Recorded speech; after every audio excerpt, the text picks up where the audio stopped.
안녕하세요. 오늘 이야기해볼 주제는 과민성 대장 증후군입니다. 구독자분께서 댓글로 궁금하다고 하셔서 제가 한번 준비를 해봤고요. 저는 과민성 대장 증후군을 겪어본 적이 없기 때문에 경험에서 비롯된 이야기는 드릴 수가 없지만 최대한 조사한 내용을 토대로 해서 내용을 전달해 드리도록 하겠습니다. 먼저 내용을 시작하기 전에 좋아요와 구독 버튼 눌러주시면 감사드리겠고요. 그럼 지금부터 과민성 대장 증후군 IBS에 대해서 알아보도록 하겠습니다. 장염과는 별개로 복부 경련, 복통, 복부 팽만, 가스, 변비, 설사 등의 문제로 일상생활에 지장을 초래하는 증상을 IBS라고 부르고요. 정확한 원인이 아직 밝혀지지 않았대요. 그렇지만 식이요법이라든지 스트레스, 수면 부족, 장내 세균의 변화 모두가 이 증상을 유발할 수 있다고 합니다.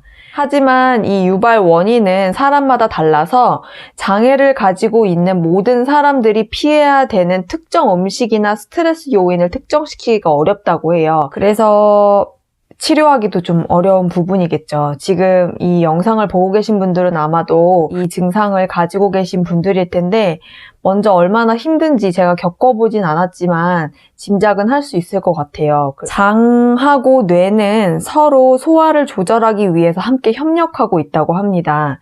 이 협력은요, 장에 사는 좋은 박테리아가 분비하는 호르몬과 신호 이런 것들을 통해서 협력이 이루어지고요. IBS에서는 이러한 협력 신호가 뭔가 왜곡이 돼서 서로 협력하지 못하고 소화기관에 고통스러운 근육 긴장이 발생하게 된대요. 그래서 이게 이제 곧 통증으로 이어지게 되는데 이 통증이 배변 후에는 감소를 하게 된다고 합니다. 많은 사람들에게 IBS 증상을 관리하는 열쇠가 바로 이 트리거, 방아쇠를 피하는 것인데요. 보통은 스트레스나 불안 뿐만 아니라 특정한 음식들이 많은 사람들에게 이 증상의 계기가 될 수 있다고 합니다. 어떤 상황에서 스트레스와 불안이 증가하는지 미리 인식하는 것, 그런 것들이 이런 상황을 피하기 위해서 미리 이제 마음의 준비를 하고 계획을 세우거나 그런 시간을 줄 수 있기 때문에 스스로 한번 잘 생각을 해보시는 것이 중요하다고 해요. 그럴 때마다. 간단하게 증상과 특징을 말씀을 드려보면요. IBS의 종류가 많다고 해요. 그래서 스트레스가 있는 IBS, 변비가 있는 IBS, 그 다음에 변비와 설사가 번갈아 있는 IBS, 그리고 장운동 속도가 변화된 것, 그리고 복부 팽만과 가스 생성, 그리고 피로와 수면 부족, 그리고 불안과 우울, 이런 것들이 이제 증상의 특징이라고 볼 수 있겠는데요. 하나씩 살펴보면요. 스트레스가 있는 IBS의 경우에는 소화계의 자동 연동 운동, 그러니까 소화계는 이렇게 이완과 수축을 하면서 음식물들을 소화시키고 이동시키는 연동 운동을 자동적으로 하게 되는데요. 이러한 운동 또는 운동성이 신경계에 의해서 제어가 되는 거래요. 그런데 스트레스를 받게 되면 이 신경계에 영향을 줄 수 있고 소화계를 지나치게 활동적이게 만들어서 만약에 IBS를 가지고 계시다면은 소화계의 약간의 붕괴 상황에서도 결장이 지나치게 반응을 하게 될 수 있다고 합니다.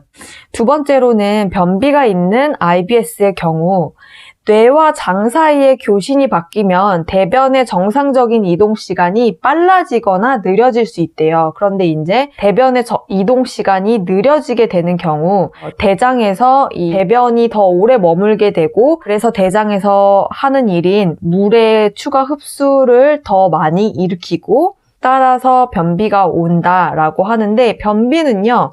일주일에 3회 미만의 화장실을 가시는 분들이 변비라고 해요. 복통이 있다는 측면에서 일반 변비와 이 IBS의 변비는 차이가 있다고 합니다. 이번에는 변비와 설사가 번갈아 있는 IBS의 경우에는요. 일단은 복통을 수반하고 다른 IBS보다 더 빈번하고 격렬한 증상이 있다고 해요.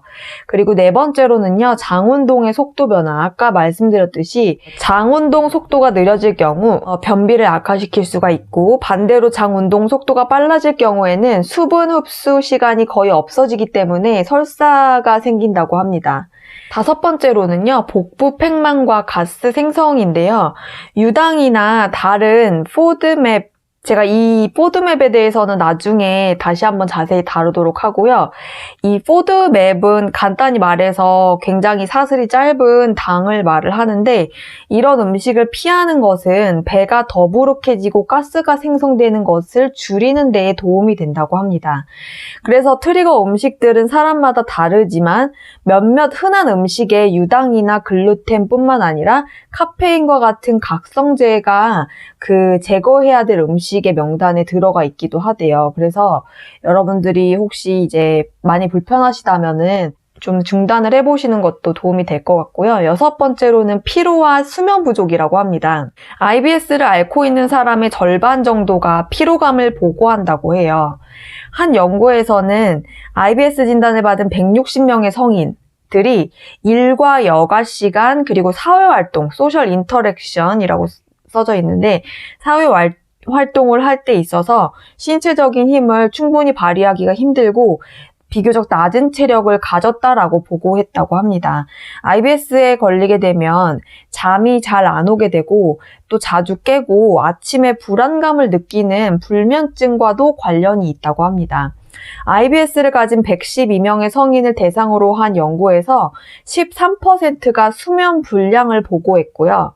50명의 남녀를 대상으로 한 또 다른 연구에서는 IBS를 가진 사람들이 일반 사람들보다 아침에 약 1시간을 더 자도 덜 상쾌하다라고 느꼈다고 그런 연구 결과도 있고요. 수면이 부족한 다음 날에는 좀 더 증상이 악화되는 보고도 있었다고 합니다. 그리고 일곱 번째는 불안과 우울과의 깊은 연관인데요. IBS는 불안과 우울증과 연관이 있다고 해요. 그래서 IBS 증세가 정신적 스트레스의 표현인 건지, 정신적 스트레스가 많아서 내가 IBS를 걸린 건지, 아니면 IBS에서 오는 스트레스가 사람들을 심리적으로 더 어렵게 만드는지 그 인과관계는 아직 불분명하다고 해요. 어느 것이 먼저 오든 간에 불안과 소화기 IBS 증상은 악순환 속에서 서로 강화시킨다고 합니다. 그래서 94,000명의 남녀를 대상으로 한 대규모 연구에서는요. 94,000명이면 정말 대규모 연구네요.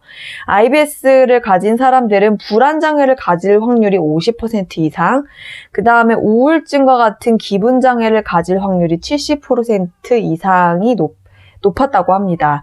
또 다른 연구에서는요, IBS가 있는 환자와 없는 환자의 스트레스 호르몬 콜티졸 수치를 비교했을 때 대중 연설 과제가 연구의 과제였음을 감안을 하더라도 IBS가 있는 사람들이 더 큰 콜티졸 변화를 경험을 했고 같은 상황에서도 더 큰 스트레스를 받는다는 시사점이 있는 것 같습니다. 또 불안감 감소 요법이라는 것이 스트레스와 IBS 증상을 줄였다는 연구도 있기 때문에 과민성 대장증후군을 치료하는 방법 중에 상담 치료를 병행하라고 하는 권고도 있거든요. 그래서 이런 연관이 있는 것 같네요. IBS를 집에서 치료하고 싶으실 경우에는요. 총 제가 준비한 내용은 13가지의 방법이 있는데요. 한번 다는 동시에 실천하기 어려우시겠지만 하나씩 실천해보면서 도움이 되는지 한번 실험해보시는 거를 추천을 드리고요. 첫 번째는 규칙적인 운동, 두 번째는 내장을 자극하는 카페인 음료를 줄이는 거, 세 번째는요, 더 적게 식사하는 거, 네 번째는요, 스트레스를 최소화하는 것인데 괄호 열고 어떤 내용이 있었냐면 토크 테라피가 도움이 된다라는 내용이에요. 상담 치료라고 보시면 될 것 같습니다. 다섯 번째는요, 생균제를 복용하란데요. 프로바이오틱스와 같은 우리 몸에서 발견되는 좋은 박테리아를 복용을 해주는 것도 내장이 소화하고 음식을 흡수하는 방식에 근본적인 변화를 줄 수 있기 때문에 도움이 된다고 합니다. 여섯 번째로는요, 로우 포드맵 식단인데요. 이거는 제가 나중에 따로 내용을 다루도록 하겠습니다. 너무 양이 방대해서요. 일곱 번째는요, 페퍼민트 오일과 같은 장 이완제를 섭취해라인데요. 건강한 소화를 지원해주고 항경련 효과가 있대요. 그래서 장 안정에 도움이 되는 페퍼민트 오일을 섭취를 해주시면 좋은데요. 페퍼민트 오일은 주의사항이 있습니다. 바로 위장에서 효능을 잃어버린다는 건데요. 위장을 지나서 안전하게 장에 흡수될 수 있도록 고안된 캡슐이나 젤 형태를 제가 링크를 드리겠고요. 8번째로는 수용성 섬유질 섭취입니다. 그래서 수용성 섬유질은 사과나 딸기, 당근, 오트밀 등이 있다고 하고요. 9번째는 인지행동요법. 이거는 아까 앞서 말씀드렸던 내가 어떤 상황에서 이 증상이 심해진다, 어떤 음식을 먹었을 때 이 증상이 심해진다는 거를 기록을 통해서 인지를 하고 미리 대비할 수 있는 요법입니다. 10번째는요, 방부제 사용 줄이기. 11번째는요, 더 많은 물 마시기. 12번째는요, 튀기거나 매운 음식 피하기. 13번째는 제거 식단 활용해보기인데요. 제거 식단은 IBS 증상이 호전되는지를 확인하기 위해서 특정 음식을 장기간 중단해보는 식단입니다. 국제기능성 위장장애재단에서는 다음과 같이 4가지 공통 식품을 자제할 것을 권고한다고 하는데요. 12주 동안의 식단에서 이 음식 중 하나를 완전히 제거를 하고요. 3개월이네요. 3개월 동안 완전히 제거를 하고 IBS 증상의 차이를 기록을 해보고 그 다음에 다음 음식으로 이동을 하면서 체크하는 방법이라고 해요. 그래서 내가 어떤 음식에 대한 특정 반응을 보이는지를 확인해 볼 수 있는 좋은 방법인 것 같고요. 글루텐은요, 빵이나 파스타 같은 곡물 제품에 발견되는 단백질인데 글루텐에 대한 민감성이나 과민성을 가진 몇몇 사람들이 IBS를 경험할 수 있다고 합니다. 이런 경우에는 글루텐이 없는 식단 자체만으로도 증상을 줄일 수 있다고 하니까 식단에서 보리나 호밀, 밀을 제거해서 증상이 개선되는지를 확인하고 만약에 빵과 파스타 덕후이시라면은 글루텐 프리 버전의 좋은 제품들을 찾을 수 있다고 하니까 참고해 주시고요. 이렇게 생활 습관 속에서 실천해 볼 수 있는 것들을 해봤는데도 불구하고 개선이 없다면 그때는 처방약에 좀 더 의존을 해보시는 것을 선택하시면 좋을 것 같고 그 내용을 신청하셨던 구독자분께서 추천하는 영양제가 있으면 추천해 달라고 하셔서 제가 최대한 검색을 통해서 도움이 될 수 있는 영양제들을 링크에 달아 놓겠고요. 크게 추천 제품 정보를 보여드리면 유산균, 그리고 페퍼민트 제품들, 그 다음에 장 건강을 지원해주는 제품, 그리고 장내 미생물 밸런스를 지켜주는 제품으로 제가 카테고리를 나눠봤고, 유산균에서 제가 추천하는 내용은요, 소화효소와 프로바이오틱스가 같이 들어가져 있는 엔자이 메디카 5억 말이 들어가 있는 제품으로 추천을 드리고 싶고, 그리고 이제 DDS 균주가 들어가져 있는 알러지 리서치 그룹에 5억 말이 들어가 있는 유산균 제품을 제일 추천드리고요. 그리고 유산균은 자기에게 맞는 그 균주가 따로 다 다르대요, 사람마다. 그래서 누가 추천했다고 해서 그 제품이 자기에게 좋지 않을 수도 있대요. 그래서 3개월에 한 번씩 뭐 이렇게 균주를 바꿔가면서 섭취해보면서 나에게 맞는 균주를 찾으시라고 하네요. 제가 먹어본 유산균 중에서 저는 이제 우리나라 제품인 뉴 장안의 화제라는 제품을 추천해드리고 싶었는데 그 성분에는 차전자피 분말이 들어가 있어서 차전자피 분말이 불용성 식이섬유거든요. 그래서 IBS 환자들에게는 도움이 되지 않을 것 같아서 그 제품은 뺐고요.